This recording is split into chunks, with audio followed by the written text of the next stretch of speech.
محامي شاطر الشيطان بيستغله مقابل الفلوس والشهرة. هنتفرج مع بعض على ملخص فيلم ديفلز ادفوكيت، يلا بينا. يلا بينا.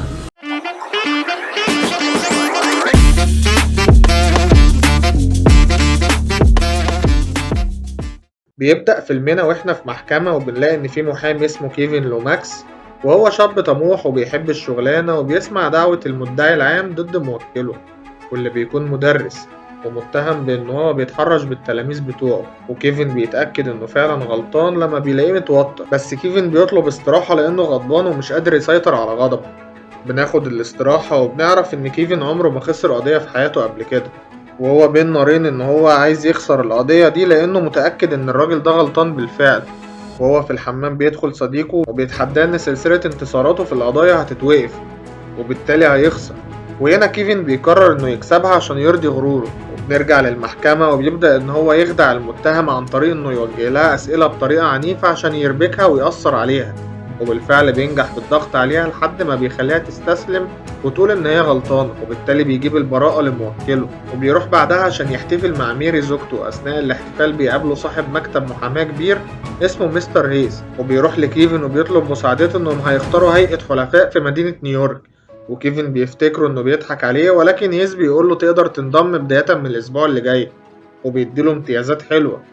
وفي اليوم اللي بعده بيروح بعدها كيفن يزور أمه اللي بتكون اسمها أليس، وبيقول لها إنه رايح نيويورك عشان يختار هيئة حلفاء. أليس بتفتكر إن دي فكرة ميري لأن ميري مش بتحب تكون قريبة منها، ولكن كيفن بيقول لها إن دي فرصة وجاتله ولازم يستغلها. وبتبدأ الأم تحضنه وبيودعها وبيمشي. بنروح لكيفن وإحنا في قاعة الحلفاء، ومطلوب من كيفن يختار محامي كويس لهيز بناء على نظراته ليهم، ولكن الموضوع بيتأجل بشكل مؤقت.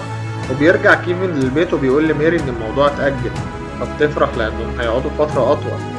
وبعدها تاني يوم كيفن بيقابل مدير الشركة اللي بيكون اسمه جون ميلتون، وكيفن بيحس بالتوتر والخوف قدامه، خصوصا لما جون بيبدأ يسأله في قضيته الأخيرة. ولكن جون بيكون معجب بالأمانة بتاعت كيفن وإن هو صريح معاه وبيجاوبه بشكل كويس. وجون بياخده في مكان جميل وبيعرض عليه إن هو يشتغل في شركته ويفضلوا هو وزوجته ميري عايشين في المدينة، وبيجيب لهم شقة كويسة في نفس البيت اللي عايش فيه هيس ومراته، وبيديهم جولة في الشقة عشان يتفرجوا عليها. وبتكون ميري فرحانة لأن الشقة كبيرة، وبيبدأ كيفن يسألها إذا ما كانتش عاوزة ترجع فلوريدا مرة تانية، ولكن ميري بترفض وبتأكد إنهم لازم يفضلوا هنا. بيبدأ كيفن مشواره في الشركة الجديدة، وجون بيعرف الموظفين على كيفن، وبنلاقي إن كيفن ابتدى يبقى مشغول بالشغل ومهمل في زوجته، وبيتم تكليفه بأول قضية وهي ويدافع عن راجل اسمه مويز، والراجل ده فاسد. وبيبدأ يبقى مشغول بالقضية، وميري بتكون زهقانة وبتدي وش الحيطة كده اللي هو أي حاجة نتسلى فيها. بتبدأ تصاحب جاكي اللي هي مرات هيس عشان تسليها. وبنروح لكيفن وهو في المحكمة وبيقدر يجيب براءة للموكل بتاعه اللي بيكون في الأساس راجل فاسد، وجون بيكون مبسوط منه وبيدعوه الحفلة هو وميري زوجته. وبيروحوا الحفلة بالفعل، وبيقول لها إنه مش هيسيبها في الحفلة، ولكن أول ما بيدخلوا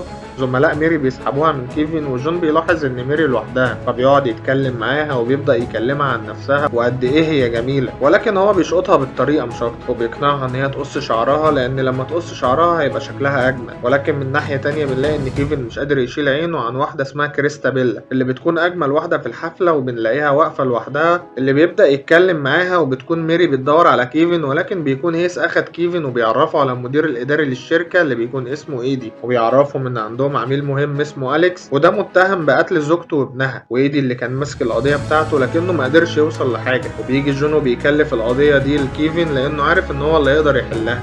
بيبدأ كيفن يبحث في القضية ويفهم عنها أكتر. وفي اليوم اللي بعده بيروح مع جون عشان يتعرف على أليكس، وبيبدأ أليكس يتعصب على جون عشان فاكر إن كيفن محامي ضعيف، ولكن جون بيحاول يقنعه بقبول كيفن كممثل ليه وانه يترافع عنه. وبنروح بعدها لميري اللي بتكون قصت شعرها زي ما جون قال لها، وبتقضي وقت مع جاكي في الشوبينج. واثناء ما جاكي بتغير هدومها بتلاحظ ميري ان وشها اتغير فبتهرب على طول. بتبدا تقنع كيفن باللي شافته ولكنه مش بيصدقها، وبيقول لها ان تغييرك المفاجئ من مكان لمكان هياخد وقت على ما تتأقلمي وتبقى حياتك طبيعية مرة تانية. بعدها بنلاقي ان أليس راحت تزور ابنها كيفن، واثناء دخولهم بيقابلوا جون، ولكن بترتبك وبتلاحظ ان في حاجة غريبة، وميري بتاخد بالها ان كيفن معجب بكريستابيلا. وفي اليوم اللي بعده امه بتمشي وبتطلب منه يخلي باله من نفسه ومن اسرته، وبتحذره ان ميري مش كويسة وانه لازم يهتم بيها، وبتقترح عليهم ان هم يرجعوا فلوريدا مرة تانية، ولكن كيفن بيرفض. في اللحظة دي بيجي جون وبيطلب من كيفن انه ينزل معاه في جولة في الشارع، وبيركبوا المترو وبيلاقي إن في بلطجي بيهدد راجل في أمان الله، ولكن جون بيدافع عنه وبيقول للبلطجي دوت بدل ما ترفع سكينة على راجل غريب ارفعها على مراتك اللي هي حاليا بتخونك. بعدها بيروحوا مباراة ملاكمة وبيخلصوا الجولة بتاعتهم، وميري بتتصل بكيفن عشان تطلب منه إنه يجي، ولكن كيفن بيرفض. في اللحظة دي ميري بتكون نايمة ولكن بتحلم بكابوس، وبتبدأ ميري تحكيله إن في حاجة غلط وإنها بتحلم بكوابيس، ولكن كيفن بيحاول يقنعها إن دي هلاوس نفسية مش أكتر، ولكنها بتعيط وبتقوله إن الدكتور شخص حالتها إن هي مش هتقدر تخلف، وخايفة من إن كيفن يسيبها، ولكن كيفن بيواسيها وبيقولها إنه مش هيسيبها. وبنروح لجون اللي بيكون مستضيف كيفن عنده، وكيفن غضبان بسبب اللي حصل من إيدي، وإن إيدي هدده إن كيفن عاوز ياخد مكانه في الشغل، ولكن جون بيتصل بالمساعد بتاعه وبيطلب استدعاء إيدي. في اللحظة دي بنشوف إيدي وهو بيجري، ولكن في ناس بيضربوه لحد ما بيموت. وأثناء ما كيفن بيخرج من عند جون بنكتشف إن إيدي مات، وكيفن بيقول لجون إن أليكس غلطان ولازم يتحاكم، ولكن كيفن مش بيخسر عشان كده هيضطر يكسب له القضية. بنبدأ الجلسة وبيتم استدعاء ميليسا اللي هي عشيقة أليكس، وبتقدم شهادة زور إن أليكس كان معاها وقت الحادثة، وبالتالي أليكس بياخد براءة. بعدها أليكس بيجيله خبر إن ميري بتمر بظروف مش كويسة وإن هي في الكنيسة، وبيجري كيفن عشان يلحقها ويشوفها، وبتقوله إن جون اعتدى عليها، ولكن كيفن بيرفض إن هو يصدقها، وده لأن جون كان معاه في المحكمة. ولكن ميري بتقوله إن هي مش بتكذب، وبتشيل البطانية وبتوريله العلامات والجروح اللي على جسمها، وكيفن بيفتكر إن هي اتجننت وعورت نفسها، فدخلها مستشفى أمراض عقلية، وبتقوله إن الفلوس الحرام اللي بتاخدها مقابل القضايا اللي بتكسبها هي سبب كل اللي احنا فيه، وبتضغط عليه عشان يرجعوا فلوريدا مرة تانية، ولكنه بيرفض وبيودعها. وبيروح مرة تانية للمستشفى بيلاقي إن أليس اللي هي أمه هناك، وبتقوله إن ميري حالتها صعبة، وبتحكيله الصدمة الكبيرة إن جون يبقى أبوه اللي هي قابلته في نيويورك زمان، وبتعتذر لكيفن عشان ما قدرتش تقوله، وبتتوسل لكيفن انه يسيب كل حاجة ويرجع فلوريدا مرة تانية، ولكنه بيرفض. وبينزل بيلاقي الشوارع كلها فاضية، بيروح عشان يقابل جون ويواجهه بخصوص ميري، وجون بيعترف له انه بالفعل اعتدى عليها، وكيفن بيضربه بالنار ولكنه مش بيموت. وكيفن بيتصدم لما جون بيقول له ان انا الشيطان، وهنا ادرك كيفن ان ميري الوحيدة اللي فهمت الموضوع من اوله، وان هو ما كانش مصدقها كل ده. ولما كيفن بيلوم جون على كل اللي حصل، جون بيعرفه ان انت كان بايدك تختار، انا بس بعرض لك الفرصة وانت اللي بتقرر او لا. وكيفن بيندم لان كان في ايده يرفض عرض جون وانه يشتغل معاه، لكن الغرور بتاعه خلاه يشتغل معاه عشان يفضل يكسب. Lose! I don't lose! I win! I win! That's my job! That's what I do! وجون بيقول له ان الغرور هو خطيته المفضلة، وبيقدم له اخته غير شقيقة اللي هي بتكون كريستا بيلا اللي كيفن كان معجب بيها طول الفيلم.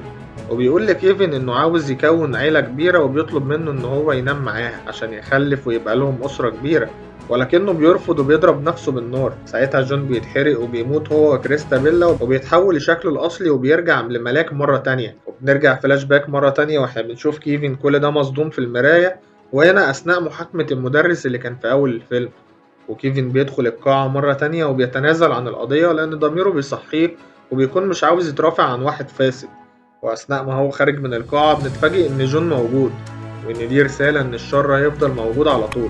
ما تنساش اللايك والسبسكرايب عشان يوصلك كل جديد. سلام.